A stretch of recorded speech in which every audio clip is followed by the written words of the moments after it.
Load the Box is back. Let's go. My Timberwolves painting hat on. It's covered in white, gray paint.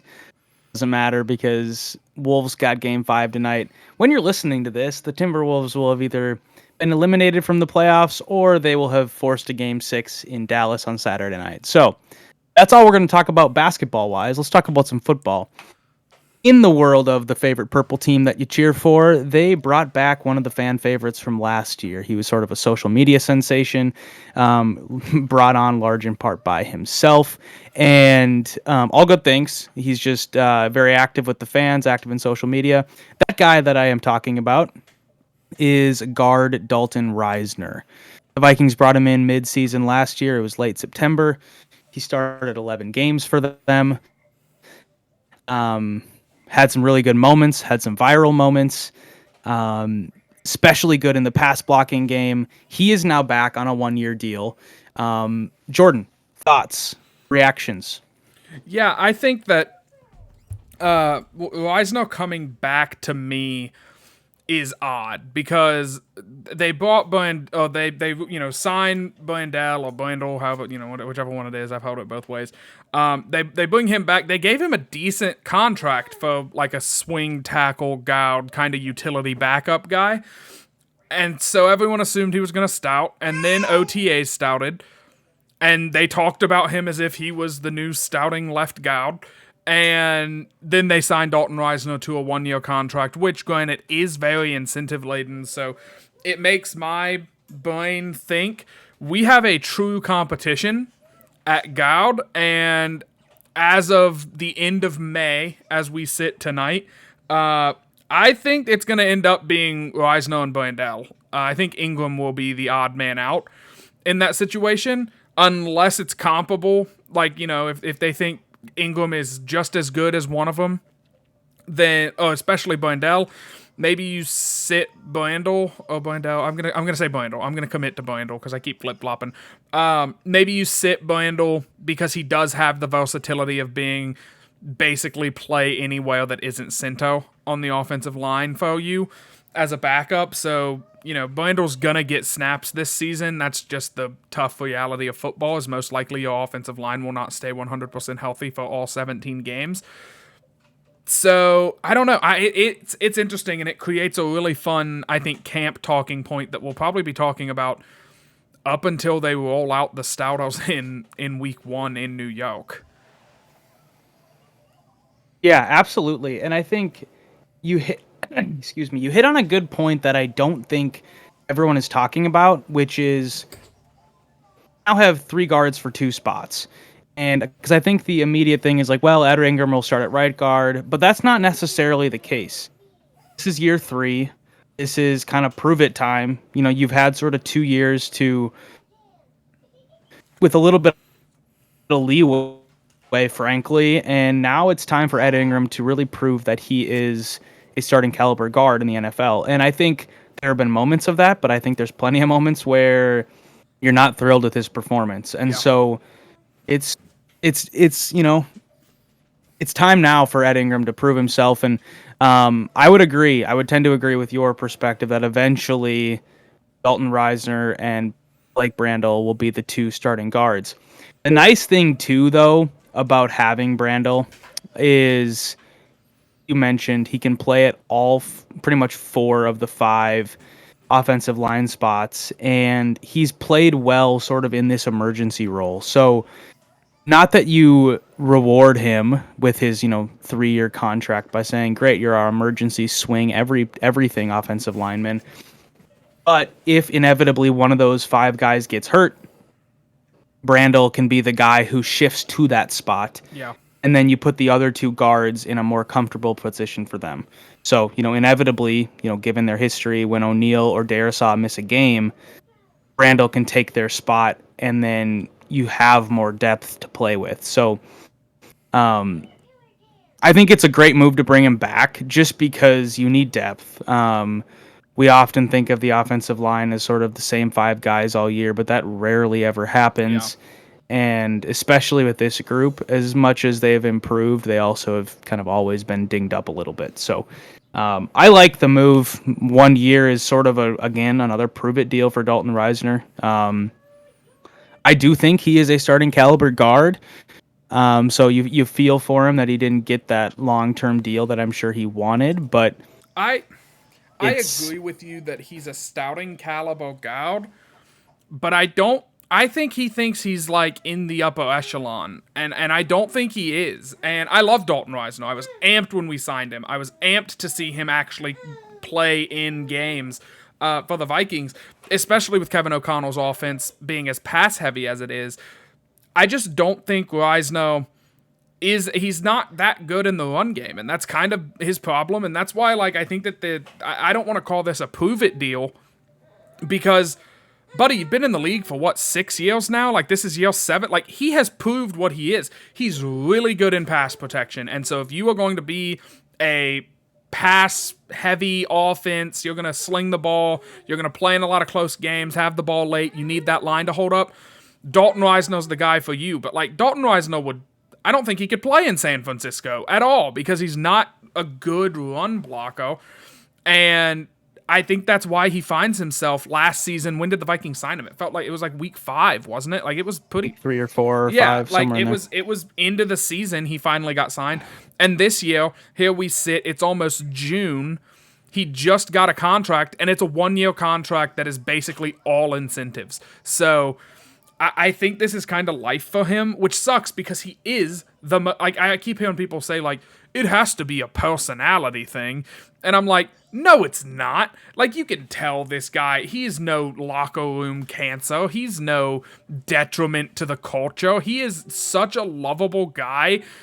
And I guarantee his teammates love him. I guarantee everyone in that building is happy to have him back, except for Ed Ingram and Blake Brandel, who now, have... They thought they were just penciled in, or they were written in ink to stout the season, and if they stayed healthy, they'd get, all those snaps. Now all of a sudden, hey, you guys better keep up on your stuff, or else there's a guy right there that might be taking that job before the season even kicks off. Absolutely. Well said. Another thing to note, when we can move on from the offensive guard talk, because there's a lot to be uncovered. I mean, Risner hasn't even, walked out on the field yet for an OTA. So there's a ton to happen still. He's obviously familiar with the team and the facilities and the coaching staff and everything, so it's going to be pretty seamless having him back. The one thing I will say to your final point, and then we will actually move on from the guard talk, his teammates were excited to have him back.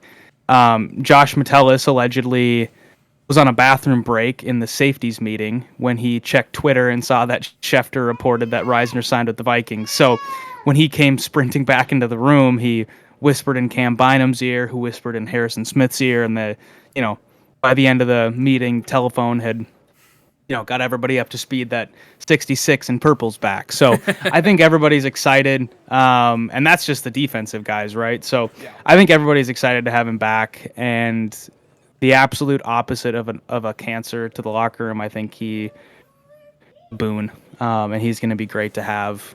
Whether he plays 17 games or spot starts 2, it's good to have him back for sure. Another just quick piece of news that I think needs to just be touched on in relation to new guys coming in. Old enemy Robert Tonyan is now a friend.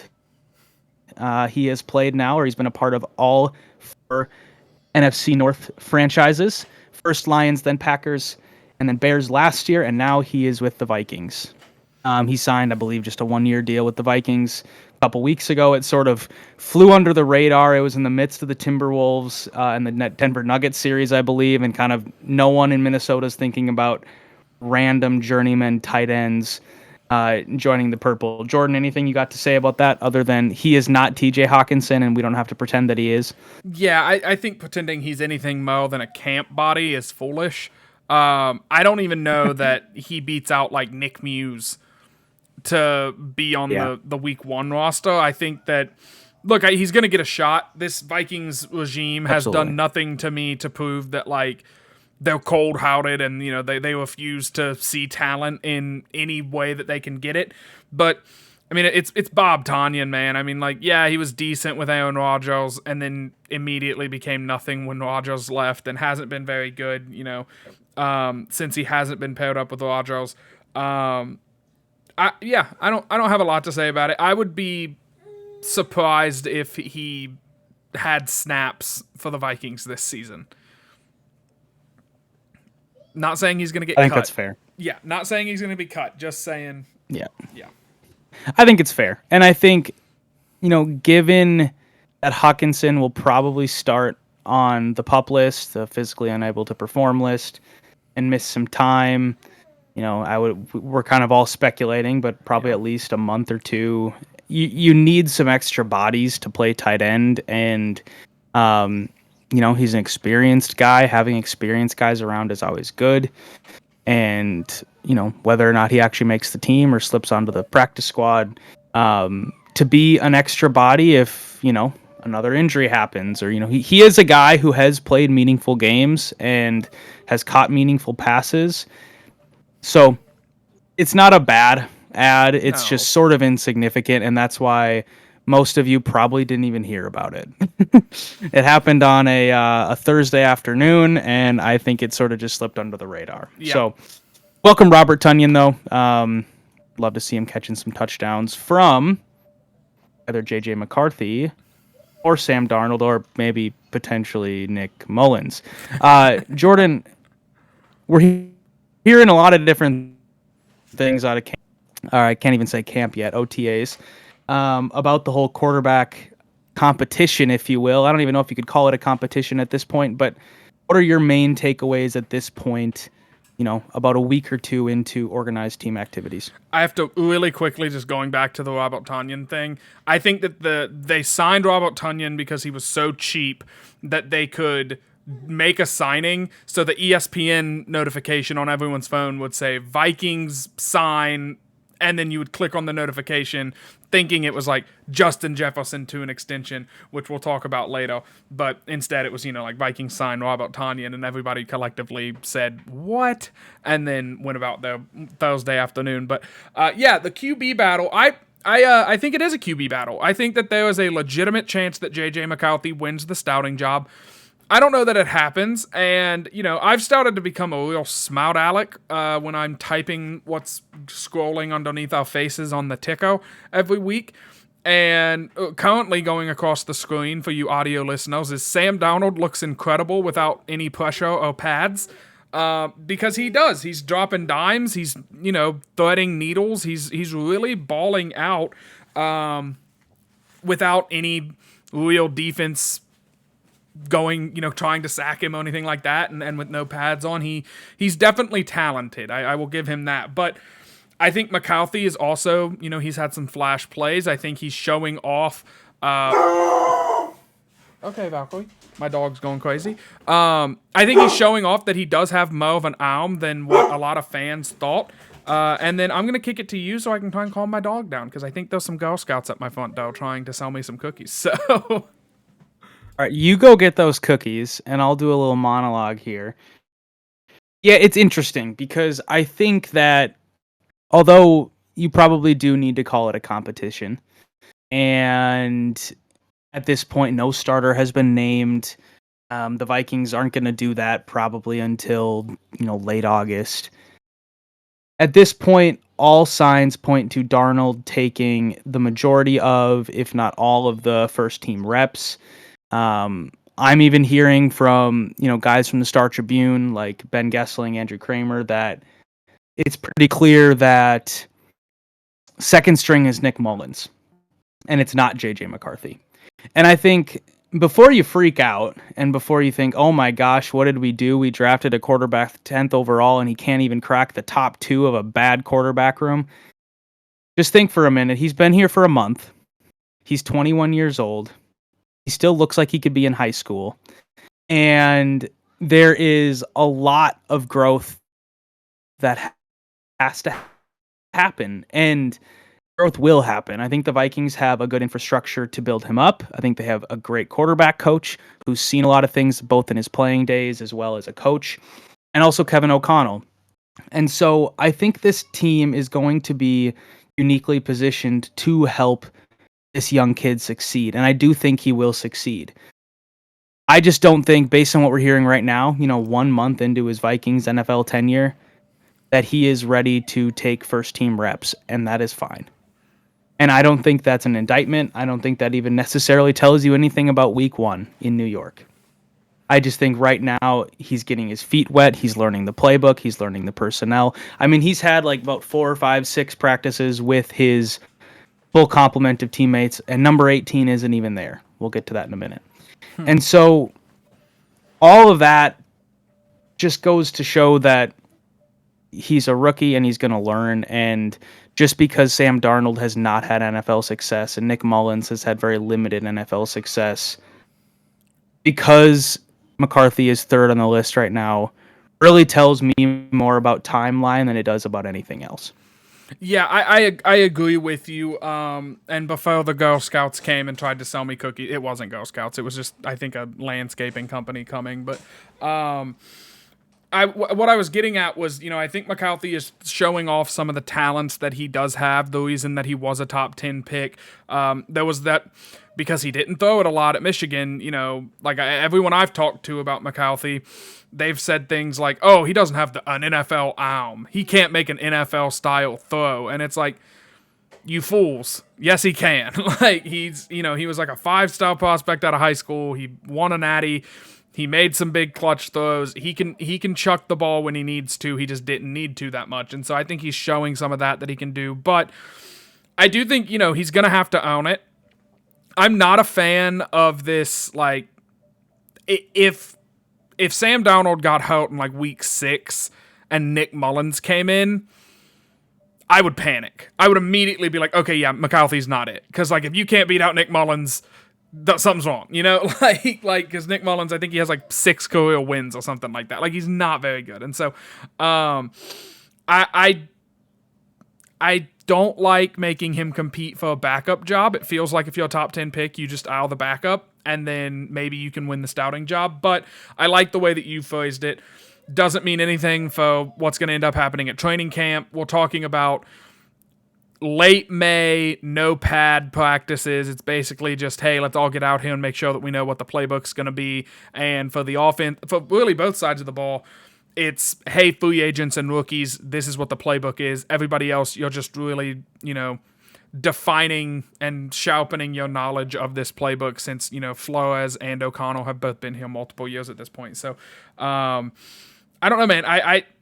I think we're going to see him this year. I don't think this is going to be he sits the entire season. Even if it's like week, 15, I think we still see him for a couple of games just so he's not making his NFL debut week 1 with all the way to, because Vikings fans after this season, we are back to, okay, it's time to win a Super Bowl now, please. Like that's the aspiration. And I think you've bought yourself a gap year, if you want to call it that, by drafting a quarterback and having Sam Darnold and kind of positioning the team the way they have. But next season, the expectation goes back to a little bit unrealistic, I think. So it'll be interesting. Yeah.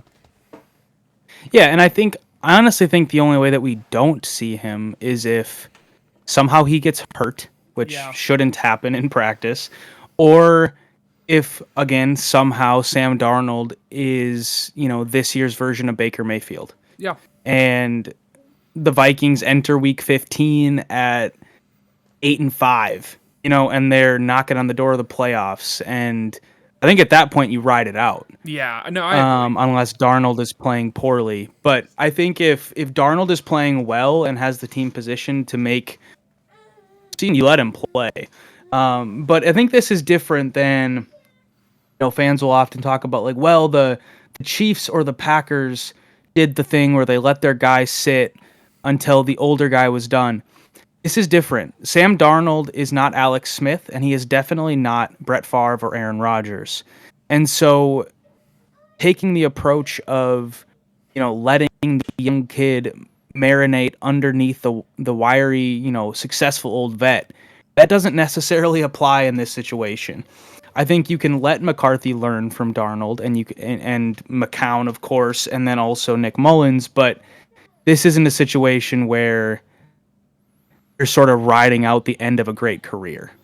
Yeah. The team won't say it, but Sam Darnold is a bridge quarterback. That's just it is what he is. So, and hopefully, if he is not lighting the world on fire, hopefully that bridge is pretty short, and we get to see what JJ McCarthy can do this season, because I think playing is the best teacher, and I think experience will teach us and teach him more than watching Darnold or watching Mullins. Yeah, and I wanna touch on, because I think what you said was beautiful.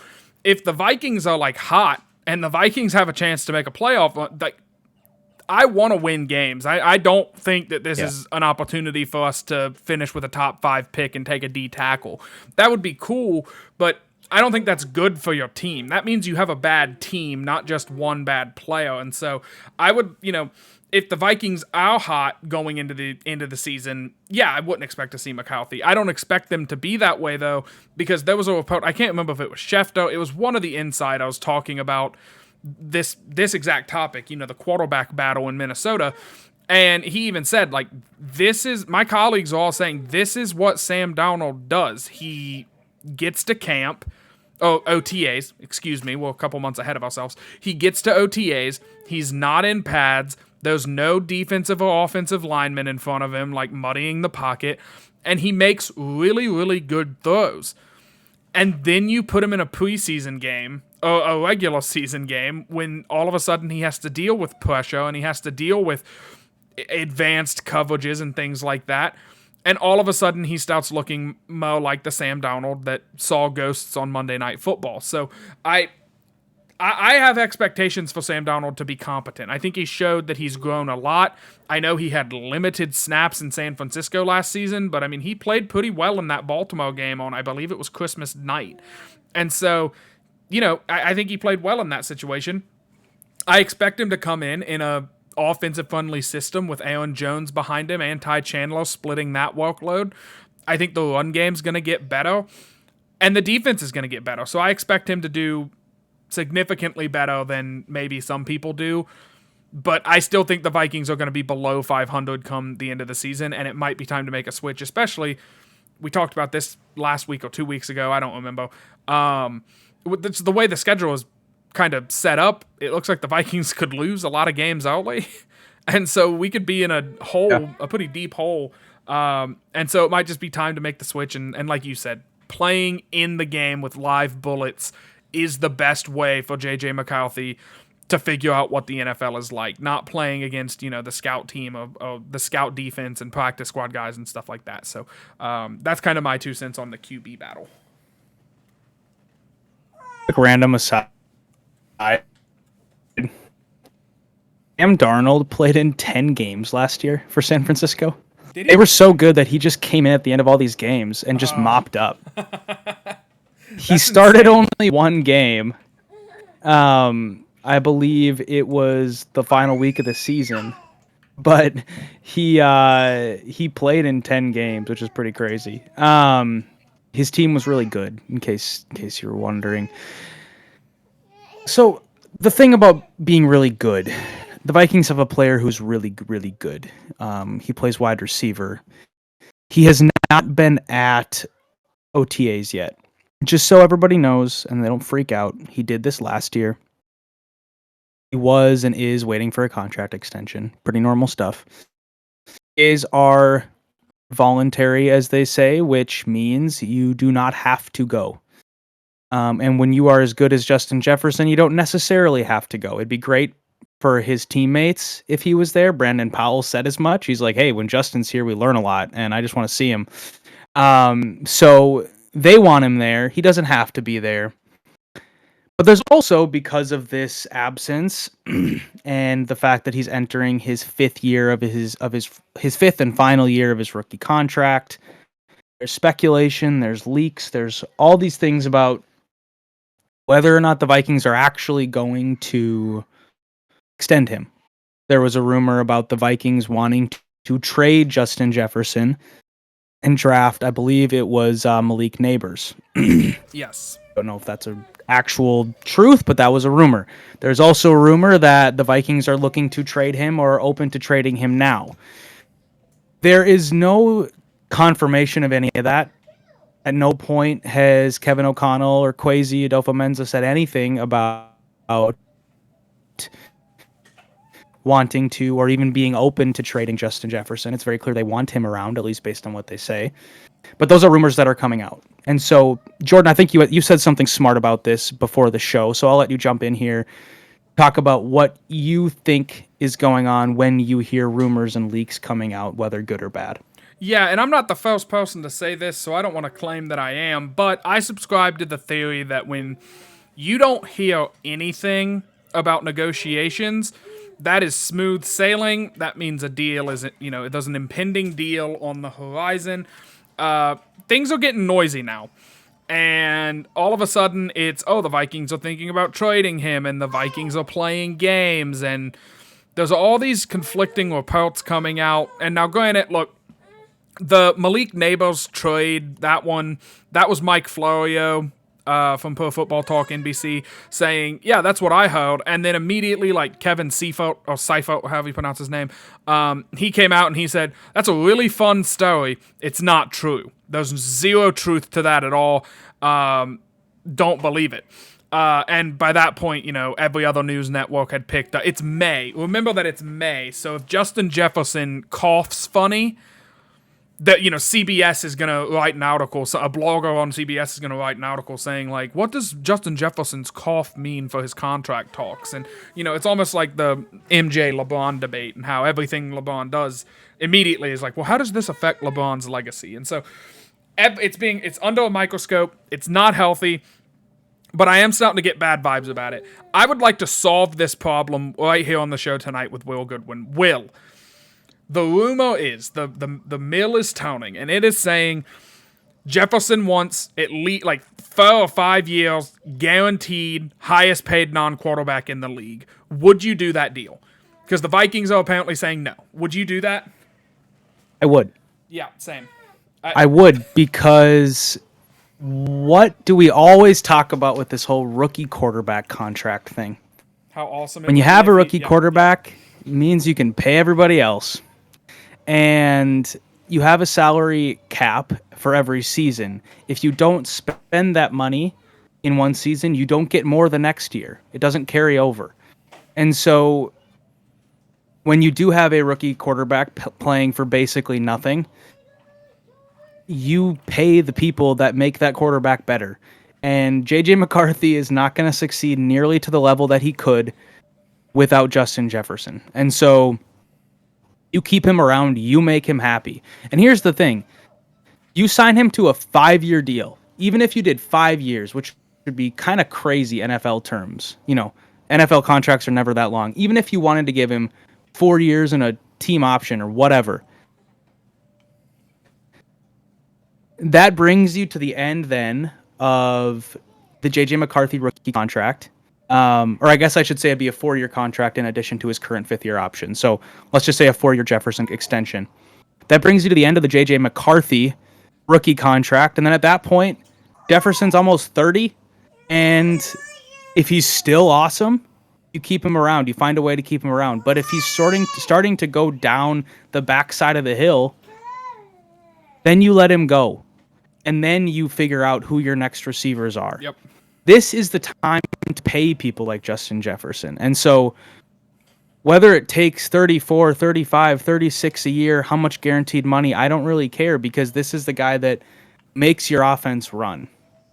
And so I'm normally not in the camp of pay them whatever they want, because there are salary cap ramifications that trickle down. But in this case, you have built these last 2 years, and you've fixed your salary cap, and you've fixed your balance books to now be ready to do this. So I think you have to do it. Yeah, I completely agree with you. I would do, 5-year extension, 4-year extension, whatever you want to call it. Like you said, we have the money now.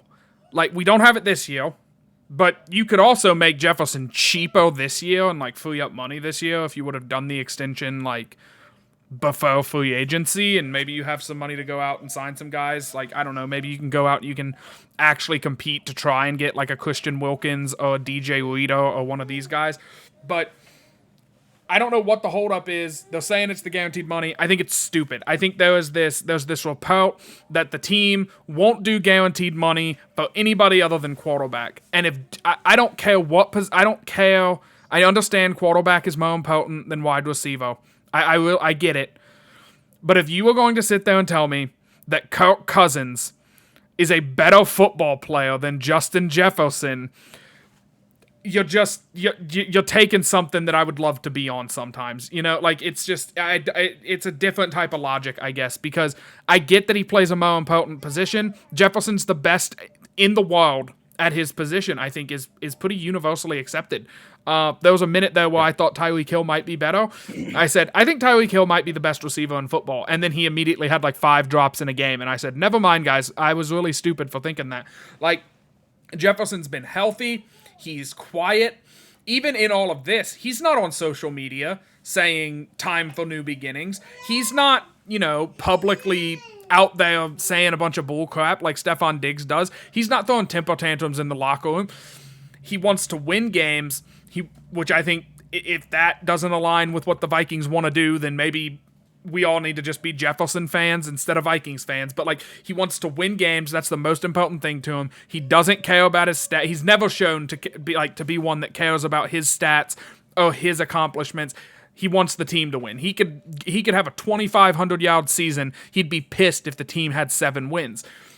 He wants to win. That's what he's all about. And so I don't know what the holdup is. There's a talking point that, maybe the league is putting pressure on the Vikings because they maybe got pushback when they signed Cousins to a fully guaranteed contract. So now the league is saying you better not do it with Jefferson as well, which is such like, oh my gosh, we're already half an hour into this show. So like, that's another 30-minute subject of like, why are the owners of the league so evil? Why are they all like evil monopoly men in the ivory towers? Like, we can't give guaranteed money to football players. And it's like, why not? You make enough. Like, chill out about, But anyway, that's a whole nother topic. So, yeah, man, I would do the contract in a heartbeat. I also want to point out, by the way, T. Higgins is not at Bengals OTAs, which makes sense because he requested a trade. So, like, he doesn't want to be there. Jamar Chase, also not at Bengals OTAs. And he's not even, like, up for a contract. I believe Chase and Jefferson are actually together, like, doing some practice and, catching balls and stuff like that. They're really good funds. So, yeah, man, just sign him. Just get the deal done. I really don't get it. And before people freak out about Jamar Chase and Justin Jefferson hanging out as if it's some ploy to bring Jefferson to the Bengals, they were LSU teammates and they love each other and they give each other crap all the time and they're kind of the best, wide receiver rivalry in the NFL. And B, Bengals can't afford Justin Jefferson. So let's just stop worrying about that. It's not going to happen. I knew that the whole like Justin Jefferson to the Bengals thing was crap when the reports came out that like the Bengals hadn't talked to T. Higgins about a contract since like 2022 because they were like, it's not going to happen, man. We're going to franchise tag you and then we're going to go our separate ways. So like, yeah, I don't think Jefferson is going to be, making T. Higgins money whenever he gets his extension. So. Yeah. The other just piece, and this will be my final thoughts for this segment as well as for this show. And then Jordan, I'll let you do the whole, Shop Unified thing and all the ads and stuff at the end, our big ad segment. Yeah. The other thing that has been talked about, and I've thrown it out there, that the Vikings could do with Jefferson is they could franchise tag him for next year. They wouldn't do it this year. He's got a year left on his rookie contract. They could actually technically do it for 2026 as well. I don't think they will do either of those things. I don't think they're going to franchise tag him at all because you really run the risk then of him souring big time. And he is a player of a caliber that does not deserve to be franchise tagged. You could have even made the argument that, Dak Prescott didn't deserve it, that Kirk Cousins didn't deserve it, and they are far lesser players than Justin Jefferson. So I don't think the Vikings, if they have, the level of respect that they should for Justin Jefferson as a human as well as a football player will franchise tag him next year.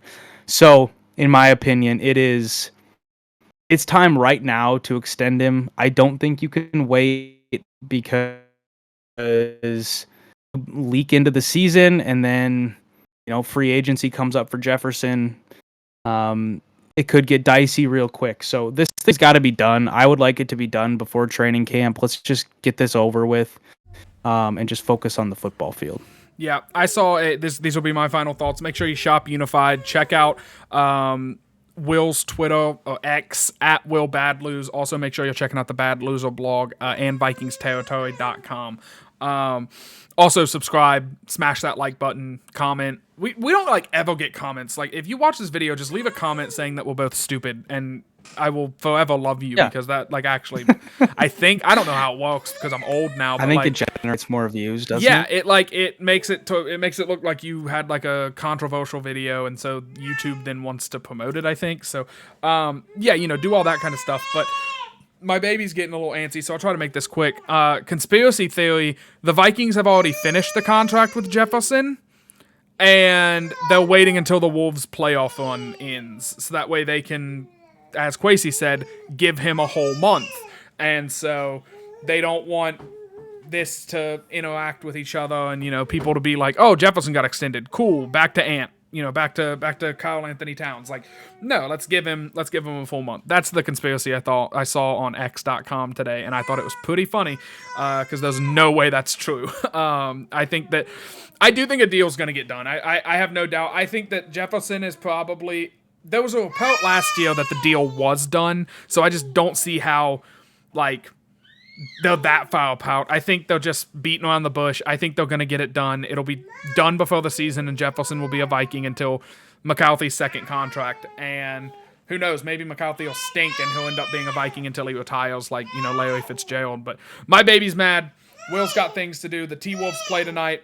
We'll talk to you guys soon. I don't know. We'll see you when we see you. You guys know this isn't our full-time gig. Thank you guys, and Skol, y'all.